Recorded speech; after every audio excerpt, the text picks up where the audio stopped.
Hello students, अगर आप सभी सीयूईटी यूजी 2026 में अपना एग्जाम देने वाले हैं और आपका इकोनॉमिक सब्जेक्ट है, तो आप सभी के लिए मैं इस वीडियो लेक्चर में एक मॉक टेस्ट आपके लिए लेकर आया हूं। इसी तरीके से और भी मॉक टेस्ट मैं जो है अपने चैनल पर लेकर आ रहा हूं और ये सभी जो हैं वो आपके एग्जाम पॉइंट ऑफ व्यू से काफी इंपॉर्टेंट रहने वाले हैं। अगर आप इन सभी मॉक टेस्ट को सॉल्व करते हैं तो आपको कहीं ना कहीं एक बेटर स्कोर आपको अपने एग्जाम में एक इंप्रूवमेंट देखने को मिलेगा।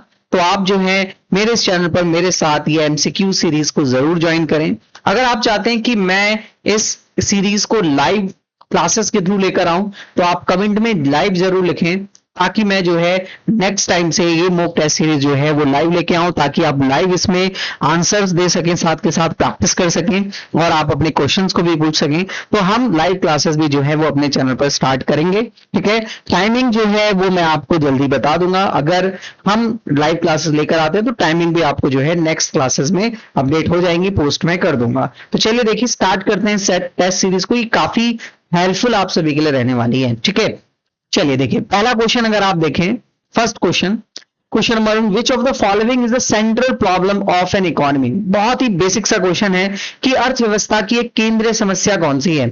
आप सभी को पता होगा इकोनॉमिक्स में central problem of an economy what to produce होती है, व्हाट टू प्रोड्यूस होता है, हाउ टू प्रोड्यूस यानी कैसे उत्पादन करें। ठीक है, क्या उत्पादन करें, क्या उत्पादन करें, ऐसे ही हाउ टू प्रोड्यूस होता है। इसी तरीके से होम टू प्रोड्यूस होता है, किसके लिए उत्पादन करें, कैसे उत्पादन करें, क्या उत्पादन करें। ये 3 सेंट्रल प्रॉब्लम्स आप सभी के पास होती हैं। तो आप इनमें से ऑप्शन देख सकते हैं, हाउ टू कंट्रोल इन्फ्लेशन नहीं है, हाउ टू प्रोड्यूस और सॉरी व्हाट टू प्रोड्यूस, ये आपके पास सेकंड ऑप्शन मिल गया है ना। बहुत ही इजी था कि क्या उत्पादन करें, केंद्रीय समस्या है। बहुत ही इजी क्वेश्चन है। नेक्स्ट क्वेश्चन पे चलते हैं।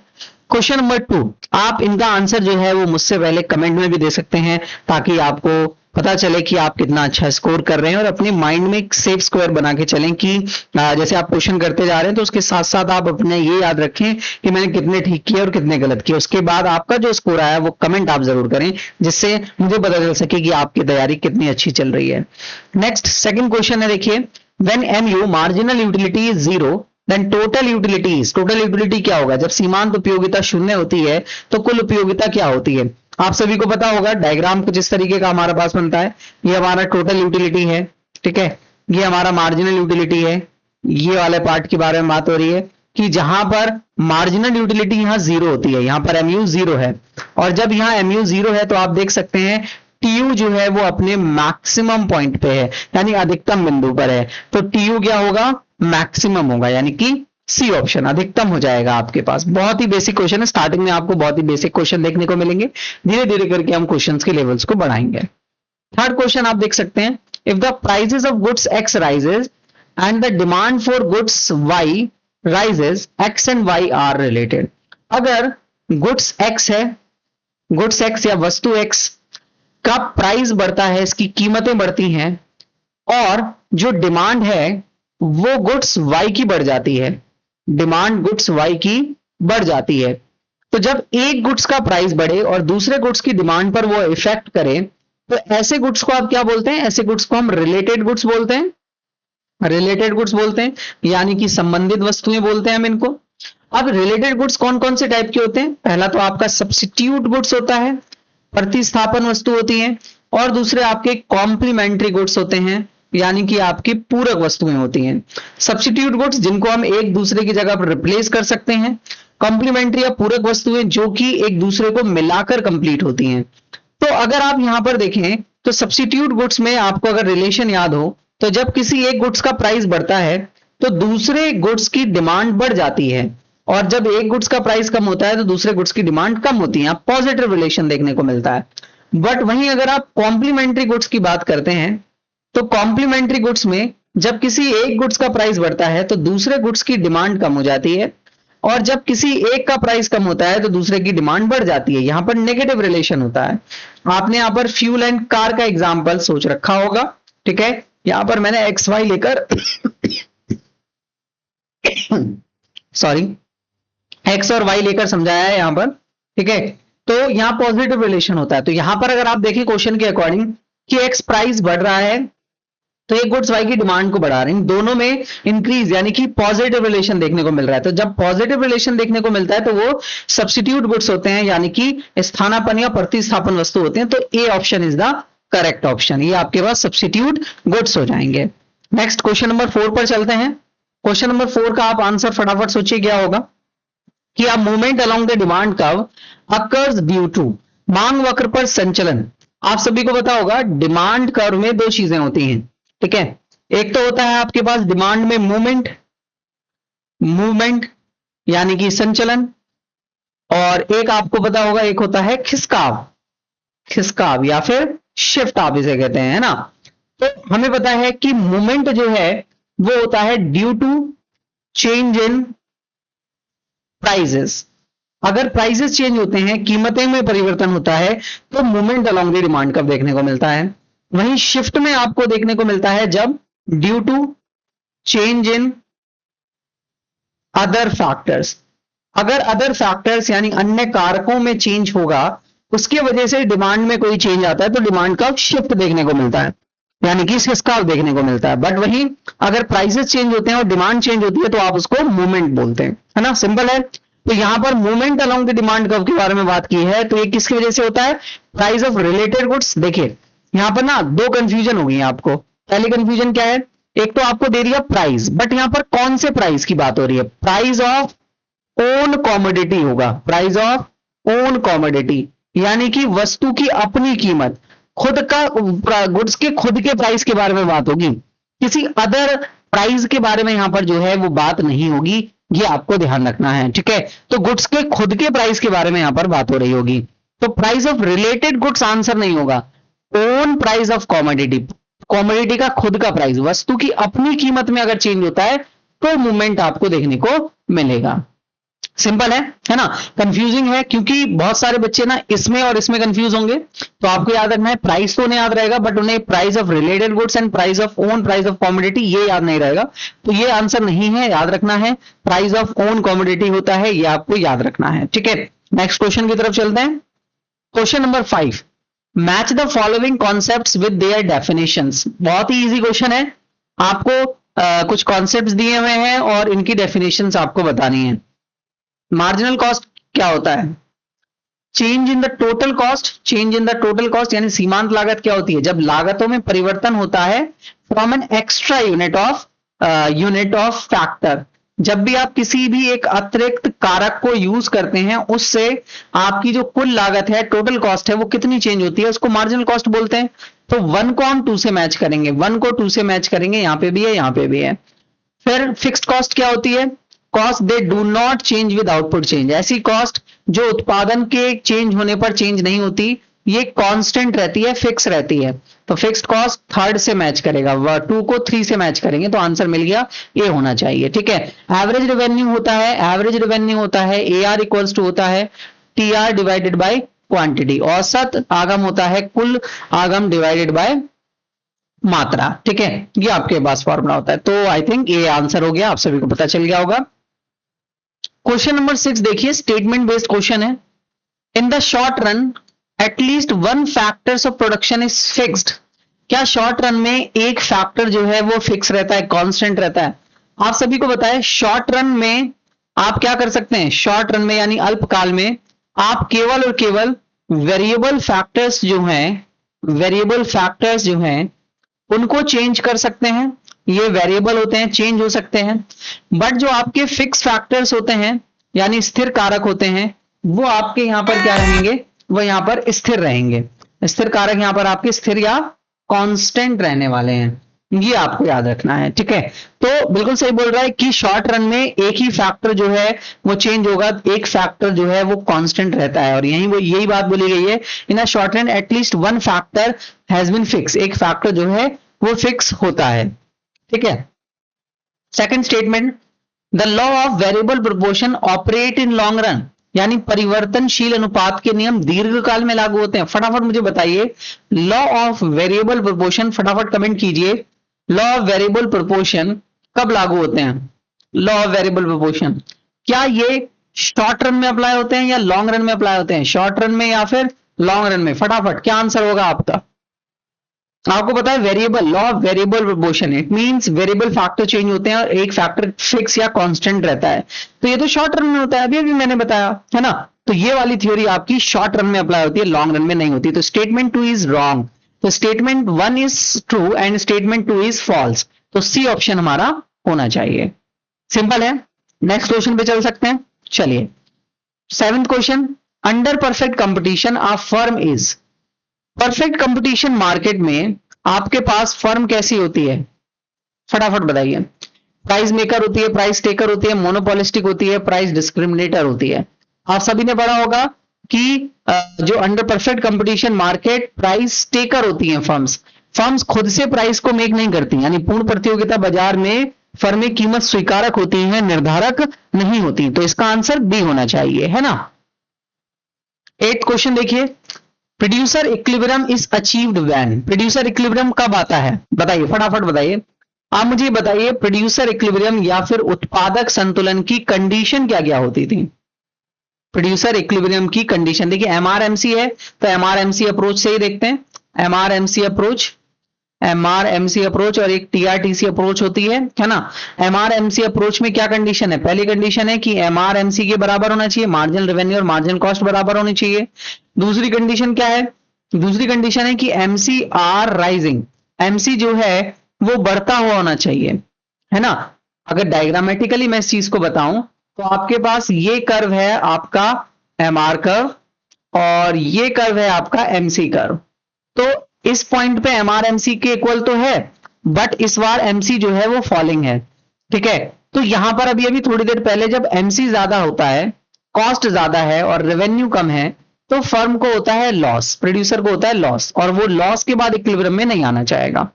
और जब एमसी कम होगी और एमआर ज्यादा होगा तो फर्म को होगा प्रॉफिट। तो हर एक प्रोड्यूसर प्रॉफिट अर्न करना चाहता है। तो आप देख सकते हैं यहां पर मार्जिनल कॉस्ट ये जो है वो कम होते जा रही है। तो इट मींस ये जो शेडेड रीजन है यहां पर इसको क्या हो रहा है, प्रॉफिट हो रहा है। अब उसने प्रॉफिट अर्न करा और मार्जिनल कॉस्ट जो है बढ़ना स्टार्ट हो गया और यहां पर दोबारा से एमआर एमसी के बराबर आ गया और इसके बाद एमसी बढ़ रहा है। इट मींस इस वाले रीजन में यहां पर लॉस होने वाला है। तो वो लॉस गेन मतलब लॉस अकर नहीं करेगा, लॉस अकर होने से पहले ही यहां पर स्टॉप हो जाएगा और केवल इतनी ही क्वांटिटीज को प्रोड्यूस करेगा और इस पॉइंट पे इक्विलिब्रियम होगा। तो ये वाला पॉइंट जो है वो इक्विलिब्रियम होता है। क्लियर है। तो कब होगा, जब एमआर एमसी के बराबर होगा और एमसी राइजिंग होगा। तो ये दो कंडीशन आपके पास यहां पर सेटिस्फाइड होती हैं प्रोड्यूसर इक्विलिब्रियम की। तो आपने देखा प्रोड्यूसर इक्विलिब्रियम का कॉन्सेप्ट भी आपने साथ के साथ पढ़ लिया, इजी है। नेक्स्ट पे चलें क्वेश्चन पे, question number 9। Price ceiling is generally imposed on essential goods. आमतौर पर जरूरी चीजों पर प्राइस सीलिंग क्या होता है, अधिकतम कीमत की ऊपरी सीमा लगाई जाती है, ठीक है, असर्शन है। तो आप सभी को प्राइस सीलिंग और फ्लोर प्राइस का कॉन्सेप्ट याद होगा। जैसे आपको मैं डायग्रामेटिकली बनाकर बता देता हूं, ये हमारे पास डिमांड कर्व है, ये हमारा सप्लाई कर्व, ये यहां पर क्रॉस कर रहे हैं तो यहां पर आपके पास ये इक्विलिब्रियम क्वांटिटी आ गई, इक्विलिब्रियम प्राइस आ गया, ये इक्विलिब्रियम पॉइंट है हमारा। अब अगर प्राइस पी प्राइस से अबव होता है, यानी कि इस प्राइस से अबव हम एक प्राइस जो है वो डिसाइड करते हैं। लेट्स से दैट हमने प्राइस डिसाइड किया अबव दिस प्राइस, तो ये मैं P1 ले रहा हूं, ठीक है। तो इस P1 प्राइस पे आप देखेंगे कि आपके पास जो सप्लाई है वो इंक्रीज हो जाएगी और जो आपकी डिमांड है वो यहां पर कम हो जाएगी। डिमांड Q2 हो जाएगी और सप्लाई Q1 हो जाएगी। क्लियर है। तो इस प्राइस सीलिंग से यहां पर आपने एक प्राइस डिसाइड करा और ये प्राइस जो है वो एक MSP है, मिनिमम सपोर्ट प्राइस है फॉर द प्रोड्यूसर्स, ठीक है। तो आप इसको जो है बोल सकते हैं कि ये एक मिनिमम प्राइस है, मैक्सिमम प्राइस नहीं, मिनिमम प्राइस है, ठीक है, सिंपल। तो यहां पर बोला गया है कि ये जो है वो आपके पास एक मिनिमम प्राइस हो गया, मिनिमम सपोर्ट प्राइस, जो कि फार्मर्स को दिया है ताकि वो ज्यादा सप्लाई कर सकें। तो इस वाले रीजन में यहां पर अगर हम देखें, इस वाले रीजन में बच्चे ये वाला पूरा का पूरा रीजन जो है, मैं इसको थोड़ा सा अलग कलर से कर लेता हूं, ठीक है। ये वाला जो रीजन है हमारे पास, ये वाला पार्ट, ठीक है, ये वाला पार्ट जो है वो आपके पास डिनोट करेगा, ये रीजन डिनोट करेगा, ठीक है। वो होगा आपके पास कि यहां पर चीजों को बताया गया है कि ये जो है वो आपके पास सरप्लस चीजों को दिखा रहा है, जो कि सप्लाई ज्यादा है यहां पर, तो यहां पर एक्सेस सप्लाई आपको देखने को मिलेगी। ठीक है, वहीं अगर मैं यहां पर इंपोज कर देता हूं एक प्राइस P2, ये वाला प्राइस P2 प्राइस, इस P2 प्राइस पर अगर आप देखेंगे तो इस बार डिमांड ज्यादा है और आपकी सप्लाई रिड्यूस हो चुकी है। तो ये वाला जो रीजन होगा, ये वाला रीजन ये दिखाएगा आपकी एक्सेस डिमांड को, यहां पर डिमांड ज्यादा हो जाएगी। ठीक है, और ये जो P2 प्राइस है, इस प्राइस को हम बोलेंगे मैक्सिमम प्राइस।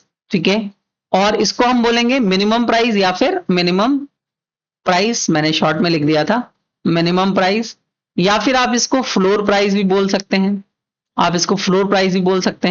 और इसको आप सीलिंग प्राइस बोलते हैं, इसको हम सीलिंग प्राइस भी बोल सकते हैं। तो क्वेश्चन में क्या बोला हुआ है? क्वेश्चन में बोला हुआ है price ceiling is generally imposed on essential goods. ठीक है, एसेंशियल गुड्स पर प्राइस सीलिंग की जाती है, मतलब मैक्सिमम प्राइस डिसाइड किया जाता है। अब देखिए एसेंशियल गुड्स बेसिकली लाइफ के लिए जरूरी है, तो अगर ऐसे गुड्स पर आप सीलिंग कर रहे हैं तो ऐसे गुड्स पे आप डिमांड को ज्यादा, क्योंकि प्राइस को आप लोअर कर रहे हैं सीलिंग करने से, और जब प्राइस लोअर हो रहा है तो डिमांड ज्यादा हो पा रही है, कंज्यूमर ज्यादा बाय कर पा रहे हैं। बिल्कुल ठीक है, तो प्राइस सीलिंग एसेंशियल गुड्स पर ही की जाती है। बिल्कुल ठीक है, यहां पर आंसर है ना। रीजन देखें अगर आप, तो it is the maximum legal price of seller can charge set below the equilibrium price, कि हम ये जो है मैक्सिमम लीगल प्राइस चार्ज करते हैं जो कि एक बिलो द इक्विलिब्रियम प्राइस है। देखिए ये इक्विलिब्रियम प्राइस है आपका, पी इक्विलिब्रियम प्राइस है, इक्विलिब्रियम प्राइस से नीचे इसको हमने डिसाइड किया। बिल्कुल ठीक है, ये below the equilibrium price he decide हो रहा है ना। तो ये आपके पास रीजन भी जो है वो बेसिकली ट्रू हो जाएगा। अब बात आती है कि ये इसका एक रीजन है कि नहीं है, कि मैक्सिमम प्राइस का, बिकॉज अगर आप लगाकर यहां देखें कि a price ceiling is generally imposed on essential goods because it is the maximum legal price a seller can charge set below the equilibrium price। बिल्कुल ठीक है, दोनों ही इसका एक्सप्लेनेशन बन रहा है, दोनों ठीक है, और ये इसके वजह से है। तो आपके पास both A R and correct explanation, यानी कि ए आंसर आपके पास इसका होना चाहिए। सिंपल, ठीक है, आसान है, यहां पर इसका आंसर आपके पास ए होना चाहिए। ठीक है, नेक्स्ट हम आगे बढ़ते हैं। क्वेश्चन नंबर 10 देखिए आप। क्वेश्चन नंबर 10 में क्या बोल रहा है? क्वेश्चन नंबर 10 बेसिकली आपको बता रहा है कि when the percentage change in quantity demand is less than the percentage change in prices, अगर जब मांगी गई मात्रा में प्रतिशत परिवर्तन कीमत में प्रतिशत परिवर्तन से कम हो, इट मींस आपको जो है वो बताया जा रहा है कि percentage change in quantity demand जो है वो आपके पास कम है परसेंटेज चेंज इन प्राइसेस से। ठीक है, तो हमने पढ़ा है कि जब डेल्टा क्यू ज्यादा होता है डेल्टा पी से तो इलास्टिसिटी इलास्टिक होती है, लोचदार होती है, और जब डेल्टा क्यू कम होता है डेल्टा पी से तो इनइलास्टिक होती है, यानी कि बेलोचदार होती है। और जब डेल्टा क्यू और डेल्टा पी दोनों बराबर होते हैं तो वहां पर यूनिटरी इलास्टिक इकाई के बराबर देखने को मिलता है। और जब आपके पास डेल्टा क्यू इंफिनिटी तक जाता है और डेल्टा पी 0 होता है तो आपके पास यहां पर परफेक्टली इलास्टिक देखने को मिलता है, परफेक्टली इलास्टिक, ठीक है, पूर्णतः लोचदार। और जब डेल्टा क्यू जो है वो 0 होता है और डेल्टा पी इंफिनिटी तक जाता है तो वो परफेक्टली इनइलास्टिक होता है। ठीक है, यहां पर कर्व वर्टिकल बनता है, यहां पर कर्व हॉरिजॉन्टल बनता है। ठीक है, ये आपको याद रखना है। अब क्वेश्चन में बोला है कि डेल्टा क्यू परसेंटेज में दिया है, कोई दिक्कत नहीं है, डेल्टा क्यू कम है और डेल्टा पी ज्यादा है, तो आंसर आपका यहां से निकल कर आएगा, आंसर क्या होगा? इनइलास्टिक। आंसर क्या होगा? इनइलास्टिक, सी ऑप्शन, यानी कि बेलोचदार। ठीक है, बेलोचदार, सिंपल है। नेक्स्ट क्वेश्चन पे चलें। Next question, which of the following is an example of a stock variable? इनमें से कौन सा जो है एक स्टॉक वेरिएबल का एग्जाम्पल है? इजी क्वेश्चन है, आप मुझे बताइए स्टॉक वेरिएबल्स कौन से होते हैं, स्टॉक चर कौन से होते हैं? स्टॉक वेरिएबल्स वो होते हैं जिनको आप मेजर करते हैं in a particular point of time. तो जब भी हम किसी चीज को एक पर्टिकुलर पॉइंट ऑफ टाइम पे मेजर करते हैं, समय की एक निश्चित बिंदु पर मेजर करते हैं, वो आपके पास स्टॉक वेरिएबल होते हैं। बट जब आप फ्लो वेरिएबल्स की बात करते हैं तो फ्लो वेरिएबल्स को हम मेजर करते हैं in a period of time. जब भी आप किसी चीज को पीरियड ऑफ टाइम में मेजर करते हैं तो वो आपके पास बन जाते हैं फ्लो वेरिएबल। ठीक है, सिंपल डेफिनेशन है। तो नेशनल इनकम आपके पास है, बताइए नेशनल इनकम एक पीरियड ऑफ टाइम में आप मेजर करेंगे, इसलिए आपके पास ये एक फ्लो वेरिएबल बन जाएगा। ठीक है, समय की अवधि में देखते हैं, नेशनल इनकम एक साल की देखते हैं ना हम, राष्ट्रीय आय, इसलिए फ्लो वेरिएबल है। वेल्थ, वेल्थ एक पॉइंट ऑफ टाइम पर देखते हैं, एक पॉइंट ऑफ टाइम पर देखते हैं, पर्टिकुलर पॉइंट ऑफ टाइम पर, इसलिए ये एक स्टॉक वेरिएबल बन जाता है, स्टॉकचर बन जाता है। इंटरेस्ट ऑन कैपिटल फ्लो है, क्योंकि एक साल का इंटरेस्ट या ये सब देखा जाता है। मंथली सैलरी, ये भी एक महीने की या एक हफ्ते की हो सकती है, ये भी फ्लो है, ये भी प्रवाहचर है। तो answer is B, correct answer is B. ठीक है, नेक्स्ट क्वेश्चन पे चलें। Question number 12, in a two sector model the circular flow of income occurs between. अगर इकोनॉमी में टू सेक्टर हैं, अगर इकोनॉमी में टू सेक्टर्स की बात की जाए, दो क्षेत्र के बारे में बात की जाए, तो एक तो होगा हाउस होल्ड, परिवार क्षेत्र, और दूसरा होगा हमारे पास फर्म सेक्टर, उत्पादक क्षेत्र। तो household sector, household and firm sector, यानी कि सी आंसर होना चाहिए, household and firm sector जो है वो यहां पर होगा। सिंपल है।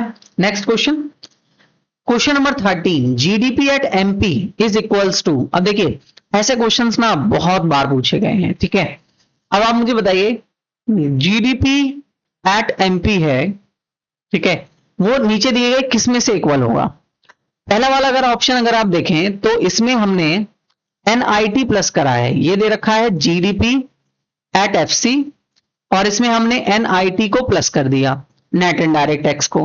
तो एनआईटी क्या करता है, इस फैक्टर कॉस्ट को, ये जो फैक्टर कॉस्ट वैल्यू है, ये जो कारक लागत या फैक्टर कॉस्ट मूल्य है, इसमें अगर आप एनआईटी को जोड़ देते हैं, नेट इनडायरेक्ट टैक्स को, तो ये वैल्यू मार्केट प्राइस पर बन जाती है। ये वैल्यू किस पे बन जाती है, मार्केट प्राइस या बाजार कीमत। और आप देखिए जीडीपी आगे की टर्म ठीक है, सेम है, एफसी में एनआईटी जोड़ा तो ये एमपी बन गया, क्योंकि फैक्टर कॉस्ट में जब एनआईटी जोड़ेंगे तो मार्केट प्राइस बनेगा। तो बिल्कुल फर्स्ट वाली इक्वेशन से हमको मिल रहा है। सेकंड वाली इक्वेशन देखो माइनस नहीं कर सकते, गलत हो गया, एनएफआई माइनस करोगे तो ये जीडीपी एमपी बन जाएगा। देखो ये भी बन रहा है, बन रहा है कि नहीं बन रहा है, देखो नहीं आया समझ में, दोबारा से बता देता हूं। सी ऑप्शन देखिए, ये है जीएनपी एमपी माइनस एनएफआईए।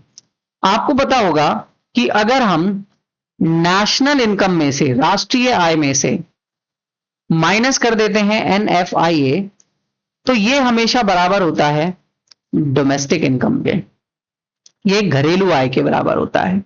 ठीक है, क्लियर है। तो यहां पर ये जो एन है ये नेशनल है, अगर इसमें से एनएफआईए माइनस कर देंगे तो ये जी तो ऐसे ही रहेगा, ये एन डी में कन्वर्ट हो जाएगा, यानी डोमेस्टिक में कन्वर्ट हो जाएगा, और एमपी तो ऐसे ही रहेगा। तो हमको तो यही चाहिए था जीडीपी एट एमपी, तो यानी कि इस वाली से भी मिल रहा है, ए से भी मिल रहा है, बी से भी मिल रहा है, और डी ऑप्शन क्या है, ए एंड सी बोथ, तो हम डी वाले ऑप्शन पे बिल्कुल ठीक जाएंगे। तो इसका आंसर होगा डी। ठीक है, इसका आंसर होगा डी। समझ में आया। फॉर्मूले आप सभी को याद होने चाहिए। देखिए यहां से भी क्वेश्चन बन रहा है।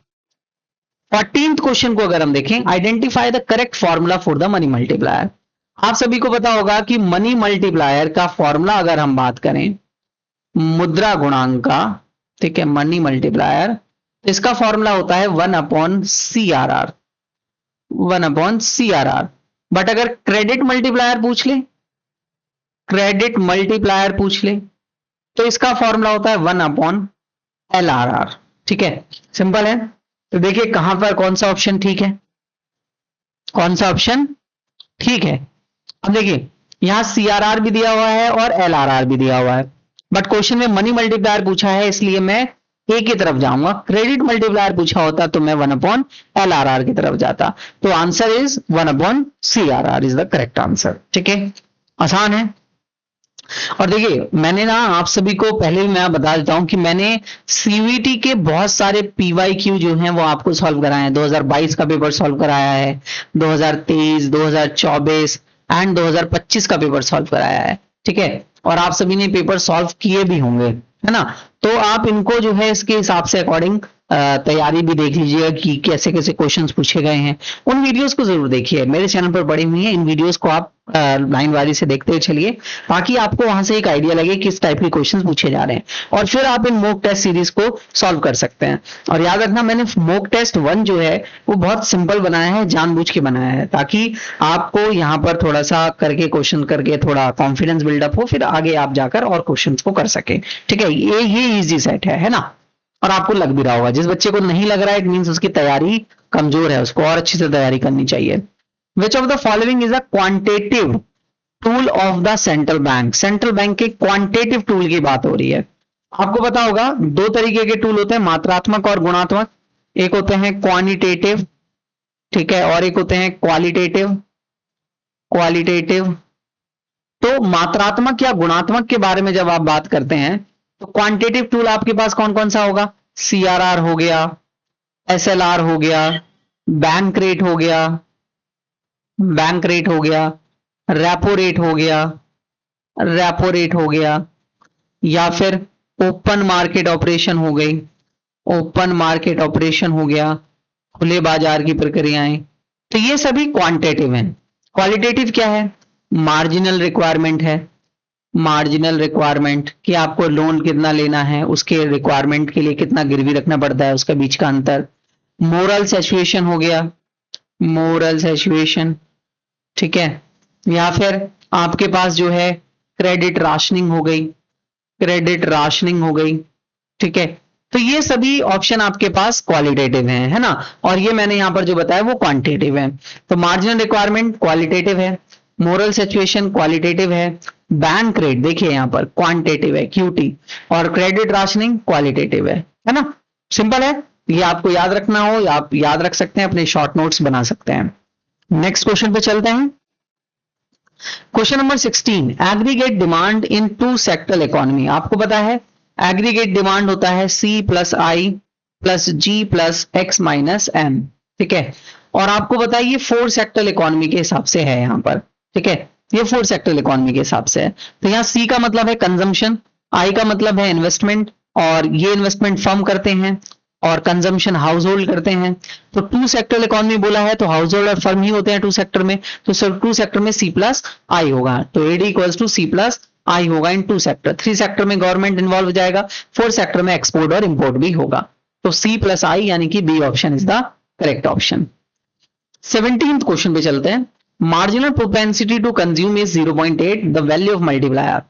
आपको बताया कि MPC अगर दिया होता है 0.8 और मल्टीप्लायर की वैल्यू चाहिए, यानी K की वैल्यू चाहिए, तो MPC से मल्टीप्लायर का फॉर्मूला क्या होता है? 1/MPC होता है, या फिर आप इसको MPS भी लिख सकते हैं, है ना, बट MPS नहीं दिया हुआ तो मैं इस वाले फॉर्मूले का यूज कर रहा हूं। तो K = 1/1 - 0.8 हो जाएगा। 1/1 - 0.8 से ये 0.2 आ जाएगा, सॉरी, और इसको आप डिवाइड करोगे तो ये 5 टाइम्स आ जाएगा। तो मल्टीप्लायर की वैल्यू आ रही है 5 टाइम्स, यानी कि C option is the correct answer. Simple question है, ज्यादा हार्ड नहीं है, ठीक है। Next 18th question, deficit demand leads to. Demand deficit कब होती है?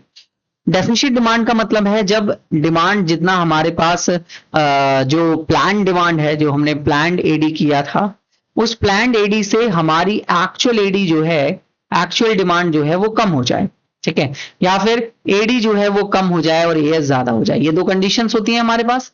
तो यहां पर ना इस टाइप से क्वेश्चन नहीं पूछा हुआ, यहां पर डायरेक्टली बोला हुआ है कि deficit demand deflationary gap create करता है, यानी मांग में कमी से क्या होता है? मांग में कमी से अविस्फीतिक अंतराल आता है, डिफ्लेशन आता है बेसिकली, ठीक है, सिंपल है।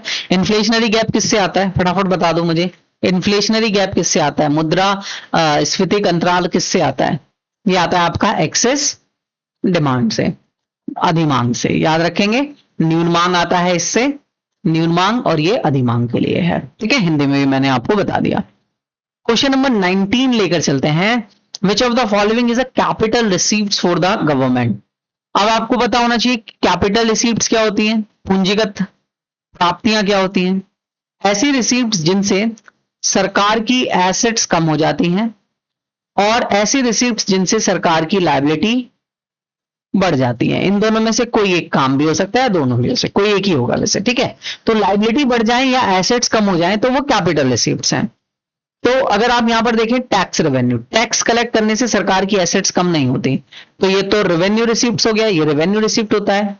इंटरेस्ट रिसीप्ट्स, ये भी रेवेन्यू रिसीप्ट्स है, क्योंकि अगर इनसे नहीं होता, अगर ना ही एसेट्स कम हो रहे हैं ना ही लायबिलिटी बढ़ रही है, तो ये आपके पास रेवेन्यू रिसीप्ट्स होंगी, राजस्व प्राप्तियां होंगी।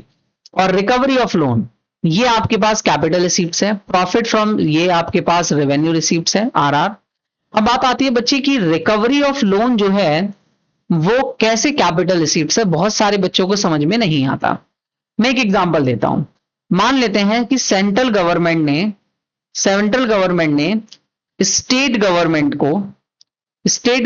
को 100 करोड़ रुपीस का एक लोन प्रोवाइड करा है, ठीक है।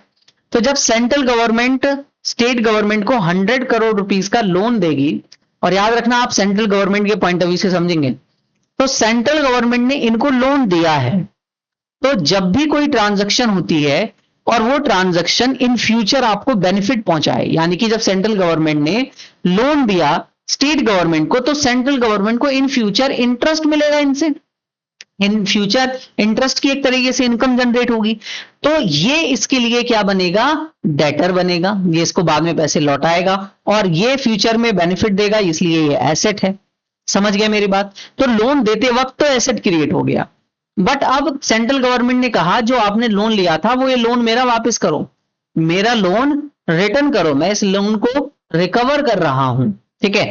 तो अब क्या होगा, अब स्टेट गवर्नमेंट सेंट्रल गवर्नमेंट के लिए एसेट नहीं रहेगी, इट मींस एसेट रिड्यूस हो जाएगा और सेंट्रल गवर्नमेंट के पास 100 करोड़ रुपीस आ जाएंगे, यानी कि कैश बढ़ जाएगा।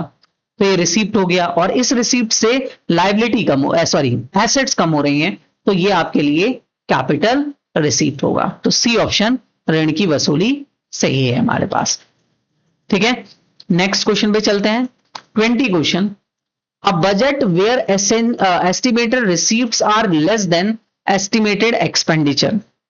जब भी बजट में रिसीप्ट्स एस्टिमेट्स हैं, अनुमानित प्राप्तियां कम होती हैं अनुमानित व्यय या एक्सपेक्टेड एक्सपेंडिचर से, तो क्या होता है, रिसीप्ट्स कम एक्सपेंडिचर ज्यादा है, तो डेफिसिट होगा, घाटा होगा, होगा कि नहीं होगा, यहां से आपको घाटा होने वाला है, डेफिसिट होने वाला है, तो बजट डेफिसिटिंग होगी, यानी कि C option is the correct option, ठीक है। आगे बढ़ते हैं, बहुत ही इजी था ये तो। आगे बढ़ते हैं और मैच द फॉलोइंग कीजिए, फटाफट आप इसका आंसर देना चाहें तो दीजिए, क्या आंसर होगा इसका, बाकी मैं करवाता हूं फिर। देखिए फिक्स एक्सचेंज रेट है, determined by the market forces, नहीं, फ्लेक्सिबल एक्सचेंज रेट जो है वो मार्केट से डिसाइड होती है, तो 2 का 1 होना चाहिए, 2 का 1 मुझे इसमें मिल रहा है, देखो आंसर मिल गया वैसे भी, है ना। बट आगे और सॉल्व करते हैं। Manage floating exchange rate, manage जिसमें आप फिक्स्ड भी करते हैं, ठीक है, और यहां पर जो है वो एक तरीके से फ्लेक्सिबल, एक हाइब्रिड मॉडल हो जाएगा, तो 3 का 3 हो गया, 3 का 3 हो गया। और फिक्स एक्सचेंज रेट जो है वो गवर्नमेंट के द्वारा या सेंट्रल बैंक्स के द्वारा डिसाइड की जाती है, तो इसका ये हो गया। तो स्थिर विनिमय दर प्रणाली सरकार द्वारा निर्धारित होती है, लचीली बाजार की शक्तियों द्वारा, और प्रबंधित फ्लोटिंग जो है वो स्थिर और लचीली का मिश्रण हो रहा है। तो correct answer is B, correct answer is B option, ठीक है। आगे बढ़ते हैं। Question number 22, BOP in deficit, कब होगा बीओपी डेफिसिट में, फटाफट देखिए।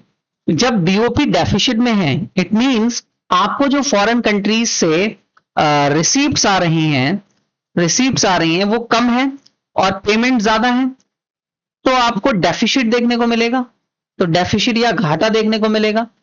अब ये रिसीप्ट्स और ये पेमेंट्स कौन सी हैं, ऑटोनोमस रिसीप्ट ज्यादा है पेमेंट से, तो सरप्लस होगा बच्चे, यानी कि स्वायत्त प्राप्तियां ज्यादा है स्वायत्त भुगतान से, तो अधिक क्या होगा, बट अगर रिसीप्ट्स कम है और पेमेंट ज्यादा है तो डेफिसिट होगा, घाटा होगा, यहां पर घाटा होगा। और आपसे डेफिसिट ही पूछा है तो आंसर बी होना चाहिए, ठीक है।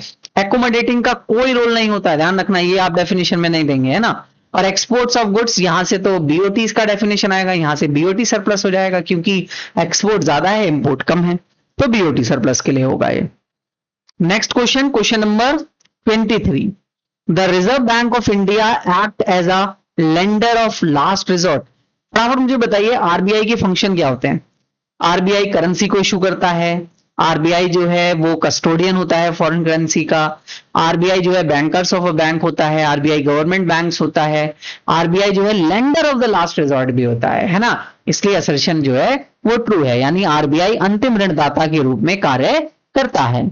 रीजन क्या है? It's provide the liquidity to commercial banks when they fail to get funds from the other sources. बिल्कुल ठीक है, lender of the last resort का मतलब यही है कि जब कमर्शियल बैंक को और कहीं से पैसा नहीं मिल रहा है तो उनको अपने लॉसेस को ठीक करना है, लिक्विडिटी को ठीक करना है, तो आरबीआई उनको प्रोवाइड करती है फंड्स। तो यहां पर आपके पास दोनों स्टेटमेंट्स तो ठीक है और ये इसका करेक्ट एक्सप्लेनेशन भी है, इसलिए ए ऑप्शन जो है वो आपका करेक्ट ऑप्शन होगा, करेक्ट आंसर होगा। 24 क्वेश्चन पे चलते हैं। Net factor income from abroad NFIA used to convert. आपको पता होगा, अभी थोड़ी देर पहले भी मैंने बताया कि जब हम डोमेस्टिक इनकम में घरेलू आय में एनएफआईए को जोड़ देते हैं तो वो आपकी नेशनल इनकम बनती है, तो वो हमारी नेशनल इनकम बनती है।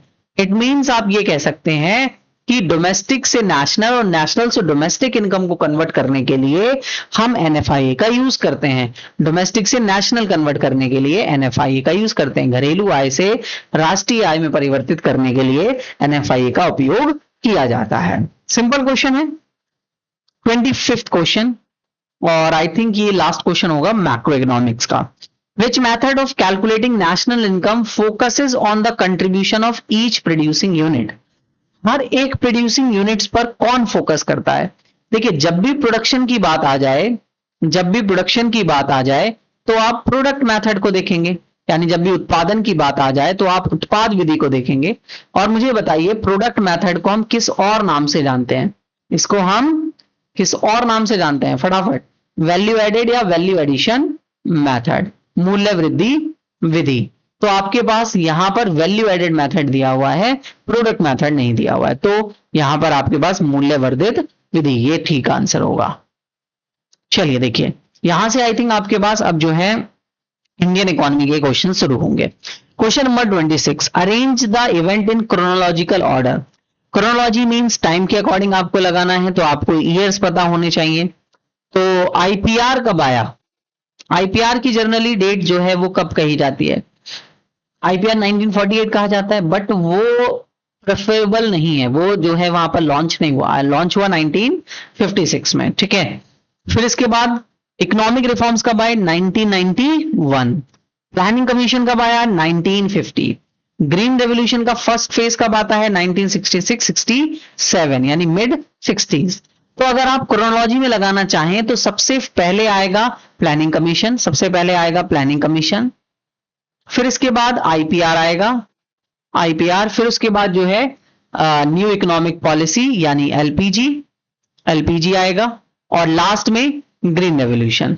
तो आप देख लीजिए, कोड को मैच कर लीजिए। सबसे पहले 3 आएगा, फिर आईपीआर आएगा यानी कि 1, और फिर उसके बाद जो है 4 ग्रीन रेवोल्यूशन, और फिर लास्ट में बच्चे सॉरी, ये जो है वो आपका बाद में आएगा। ग्रीन रेवोल्यूशन पहले आएगा ना क्रोनोलॉजी में, 1967 है या 1991 है, तो ये पहले आएगा, फर्स्ट पहले आएगा, सेकंड पे आएगा, है ना। तो A option is the correct option. 4 आपके पास बाद पहले आएगा, फिर सेकंड आएगा, ठीक है ना। चलिए नेक्स्ट है 27 question. On the eve of independence Indian economy was an backward economy, है ना। Indian was an stagnant economy, स्थिर अर्थव्यवस्था, औपनिवेशिक अर्थव्यवस्था। तो बी आपके पास करेक्ट आंसर होगा। नेक्स्ट है हमारे पास, the main goal of the 5-year plan did not include.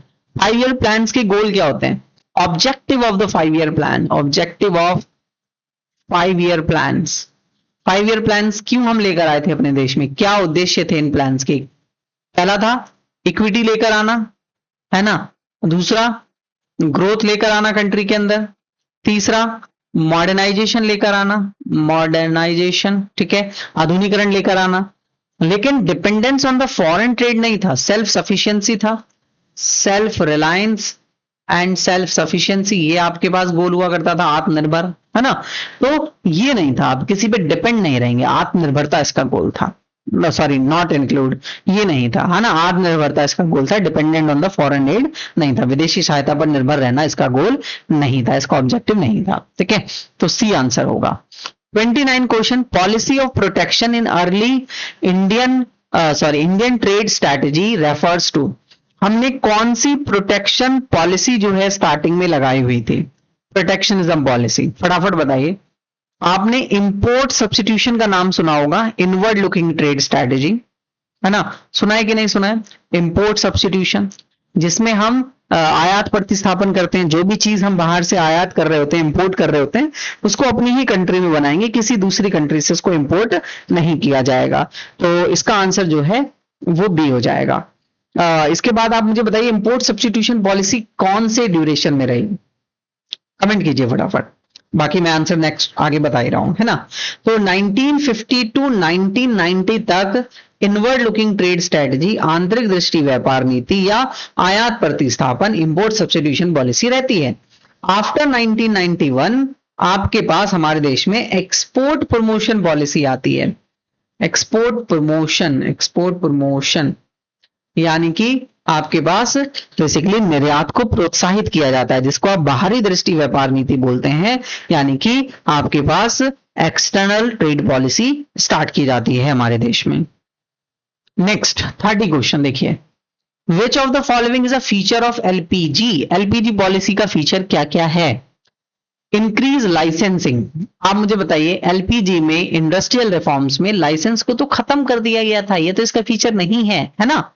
Abolish of the industrial licensing for the most of the country, बिल्कुल ठीक है, हमने लाइसेंसिंग को जो है वो मोस्ट ऑफ द इंडस्ट्रीज से खत्म कर दिया, केवल 6 इंडस्ट्रीज को जो है वो हमने इसके अंदर रहने दिया, लाइक टोबैको हो गया, ड्रग्स केमिकल इंडस्ट्रीज हो गई, लिकर इंडस्ट्री हो गया, एटॉमिक एनर्जी हो गया, इनके अंदर हमने रहने दिया लाइसेंसिंग, बाकी सभी से जो है वो रिमूव कर दिया था। तो इसका आंसर बी हो जाएगा, इसका answer remove abolish the industrial licensing from the, यानी अधिकांश उद्योगों से औद्योगिक लाइसेंसिंग की समाप्ति कर दी गई। Next 31 question, human capital formation involves investment इन। ह्यूमन कैपिटल फॉर्मेशन का कब होगा? ह्यूमन कैपिटल फॉर्मेशन मानव पूंजी निर्माण। तो मानव पूंजी निर्माण के सोर्सेज अगर आपको याद हो तो आपको बताए गए थे कि अगर आप एजुकेशन पर खर्चा करते हैं ज्यादा तो ह्यूमन कैपिटल फॉर्मेशन होगा, हेल्थ पर ज्यादा खर्चा करते हैं तो होगा, आप लोगों को जो है on the job training provide करें, ऑन द जॉब ट्रेनिंग यानी नौकरी के साथ प्रशिक्षण प्रोवाइड करें तो ह्यूमन कैपिटल फॉर्मेशन बढ़ेगा, या फिर हम जो है वो माइग्रेशन भी एक पॉइंट है जिससे ह्यूमन कैपिटल फॉर्मेशन बढ़ता है, या फिर एक्सपेंडिचर हो इंफॉर्मेशन पर, इंफॉर्मेशन प्रोवाइड करने पर, ठीक है। तो ये कुछ सोर्सेस थे जो कि ह्यूमन कैपिटल फॉर्मेशन को बढ़ावा देते हैं।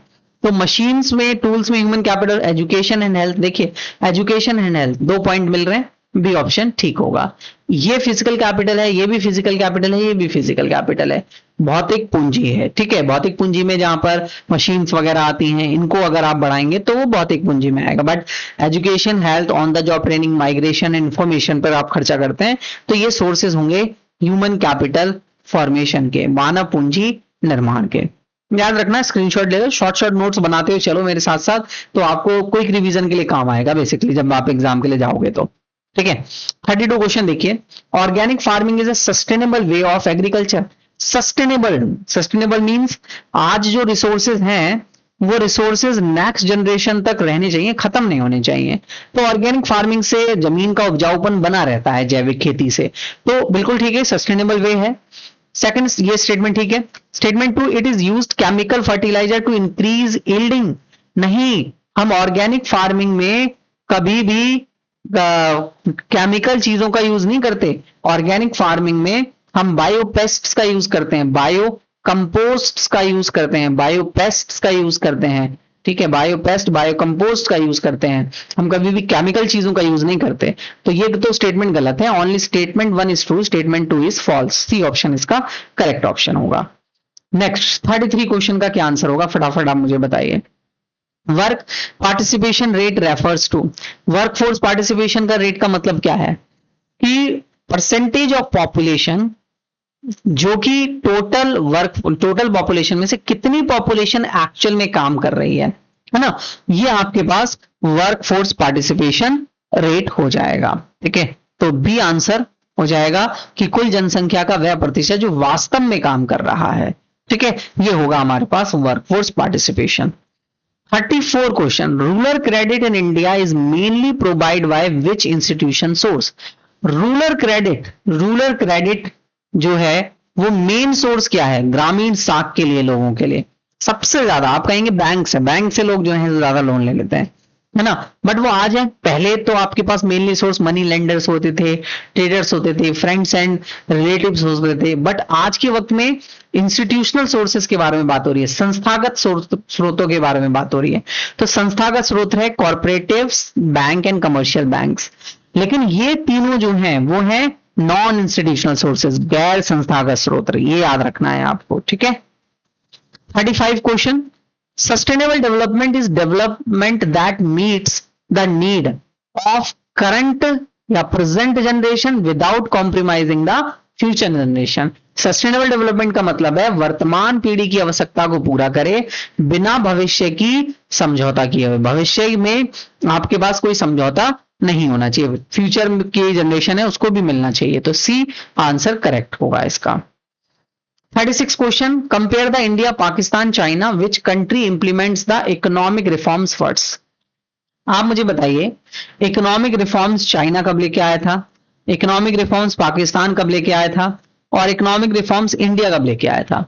तो चाइना इकोनॉमिक रिफॉर्म्स 1953 में लेके आया था, सॉरी रिफॉर्म्स की बात हो रही है, गलत गलत गलत, ये तो फर्स्ट 5 ईयर प्लान है ना, 1978 में। ठीक है, और वहीं पाकिस्तान कब लेके आया 1988 में, इंडिया कब लेके आया 1991 में। तो सबसे पहले किसका आया, चाइना का, सबसे पहले किसका आया, चाइना। तो इसमें पूछा हुआ है सबसे पहले किसने किया, तो सबसे पहले चाइना ने किया 1978 के अंदर, पाकिस्तान ने 1988 में। मैंने यहां पर लिखा हुआ है, आप शॉर्ट नोट्स बना सकते हैं, इसको लिख सकते हैं।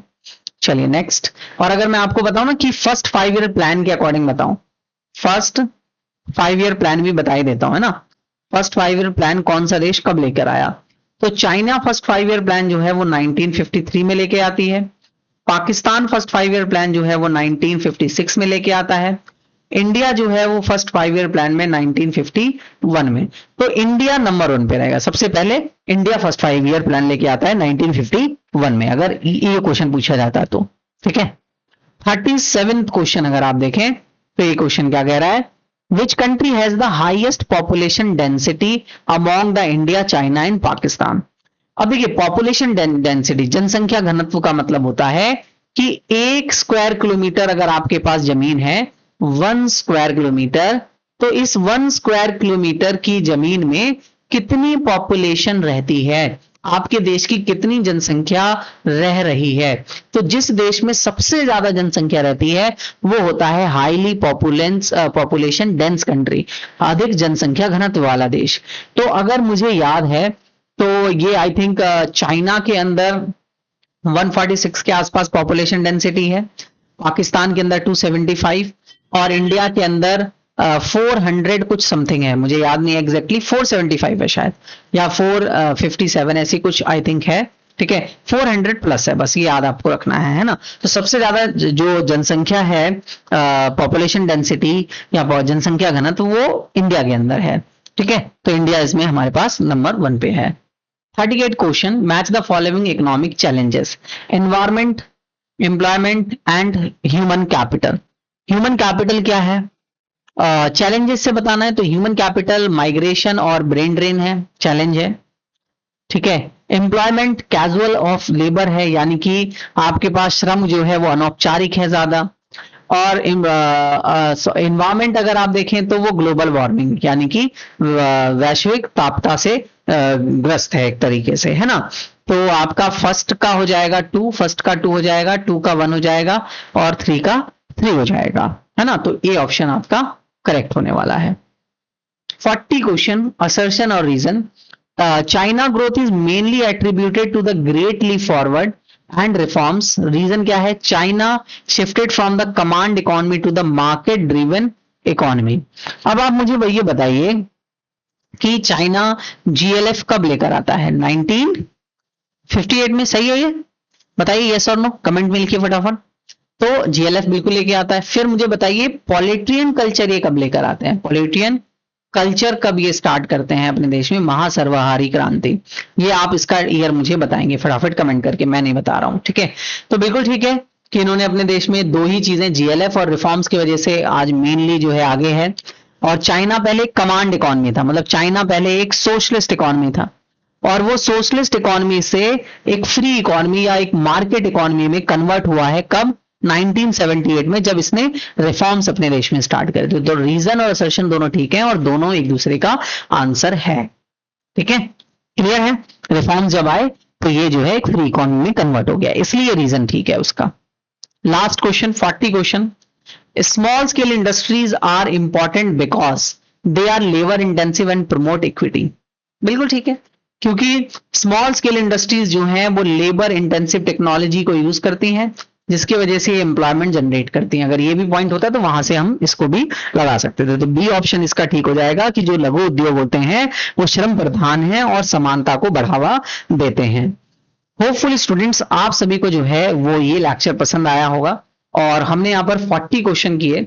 आप मुझे बताइए कि आपका स्कोर कितना रहा, 40 में से 30 रहा, या 30 प्लस आपका स्कोर जा रहा है, या 35 प्लस आपका स्कोर जा रहा है। अगर 35 प्लस आपका स्कोर गया आज के टेस्ट में, 38, 39 जैसा स्कोर रहा, तो मैं, या 40 जैसा स्कोर रहा है, मैं कहूंगा कि आप बहुत ही बेहतर कर रहे हैं बच्चे, बहुत ही बेहतर कर रहे हैं, है ना। बट कहीं ना कहीं अगर आपका 30 और 35 के बीच में है, थोड़ी मेहनत की जरूरत है। और अगर बिलो 30 है तो मैं कहूंगा कि आपको बहुत ज्यादा मेहनत की जरूरत है अगर कट ऑफ में आपको आना है और एडमिशन लेना है तो, ठीक है। तो अगर आप चाहें तो लाइव भी हम इस सीरीज को स्टार्ट कर सकते हैं, आप कमेंट कर दीजिएगा, मुझे बताइएगा, तो हम टाइम के अकॉर्डिंग जो है वो लाइव क्लास स्टार्ट कर देंगे। और वीडियो इंफॉर्मेटिव लगा हो तो जरूर लाइक कीजिएगा और अपने दोस्तों के साथ शेयर जरूर कीजिएगा, क्योंकि काफी इंफॉर्मेटिव वीडियो है, इस सभी स्टूडेंट्स के लिए हेल्पफुल रहेगा। तो चलिए नेक्स्ट वीडियो लेक्चर में मिलते हैं स्टूडेंट्स।